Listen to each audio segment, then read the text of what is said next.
Toby is a tram engine. He is short and sturdy and has a coat called Henrietta. They enjoy their job on the island of Sodor. Every morning they take the workmen to the quarry and they often meet James at the junction. Toby and Henrietta looked very old-fashioned. They were shabby and needed new paint when they first came, and James was rude whenever he saw them. "Blech! What dirty objects," he would say as they passed by. One day Toby lost patience. "James," he said, "why are you red?"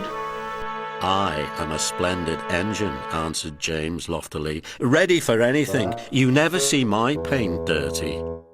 "Oh," said Toby innocently, "that's why you once needed bootlaces. To be ready, I suppose." James felt redder than ever and snorted off. It was such an insult to be reminded of the time when a passenger's bootlace had been used to mend a hole in one of his coaches, and all because he had gone too fast. At the end of the line, James left his coaches and got ready for his next train. It was a slow goods, stopping at every station to pick up and set down trucks. James hated slow goods trains. "Dirty trucks from dirty sidings. Ugh!" he grumbled. Starting with only a few, James picked up more and more trucks until he had a long train. At first the trucks behaved well, but James bumped them so crossly that they soon decided to pay him back. They went over the viaduct and it wasn't long before they reached the top of Gordon's Hill.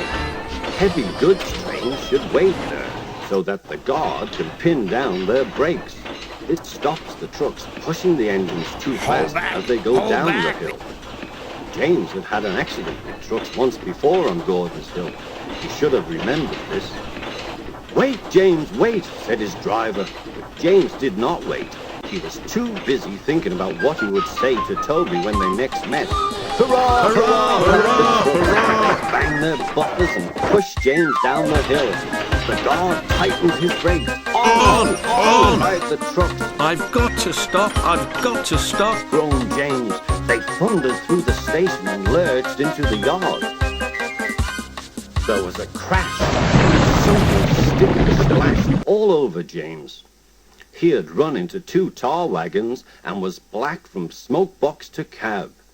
He was more dirty than hurt, but the wagons and some trucks were broken to pieces. The breakdown train was in the yard, and they soon tidied up the mess. Toby and Percy were sent to help and came as quickly as they could.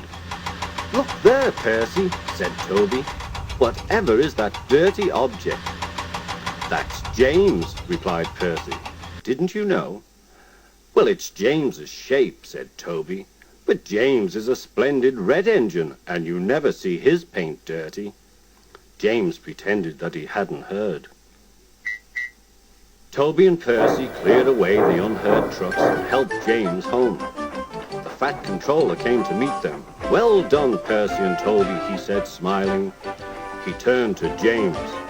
"Fancy letting your trucks run away. I am surprised.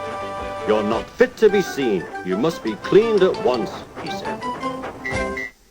"Toby shall have a new coat of paint. Chocolate and blue, I think," said the fat controller. "Please, sir, can Henrietta have one too?" asked Toby.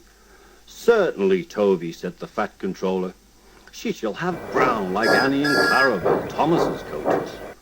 Toby smiled. He knew that Henrietta would be delighted, and he ran off happily to tell her the good news.